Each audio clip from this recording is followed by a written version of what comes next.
সাত আসমানের নাম সমূহ ও সেখানে কারা আছেন। প্রথম আসমানের নাম হল রুকাইয়া। এ আসমানে সমগ্র মানবজাতির আদিপিতা হজরত আদম আলাইহিস সালাম আছেন। দ্বিতীয় আসমানের নাম হল ফায়দুম বা মাউন। এ আসমানে হজরত ইয়াহিয়া আলাইহিস সালাম ও খ্রিস্টান সম্প্রদায়ের প্রবর্তক হজরত ঈসা আলাইহিস সালাম আছেন। তৃতীয় আসমানের নাম হল মালাকুত বা হারিজুন। এ আসমানে হজরত ইউসুফ আলাইহিস সালাম আছেন। চতুর্থ আসমানের নাম হল জাহিরা। এ আসমানে হজরত ইদ্রিস আলাইহিস সালাম আছেন।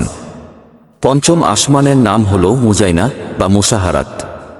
এ আসমানে হজরত হারুন আলাইহিস সালাম আছেন। ষষ্ঠ আসমানের নাম হল খালিসা। এ আসমানে ইহুদি ধর্ম প্রবর্তক হজরত মুসা আলাইহিস সালাম আছেন। সপ্তম আসমানের নাম হল লাবিয়াহ বা দামিয়াহ। এ আসমানে হজরত ইব্রাহিম আলাইহিস সালাম আছেন।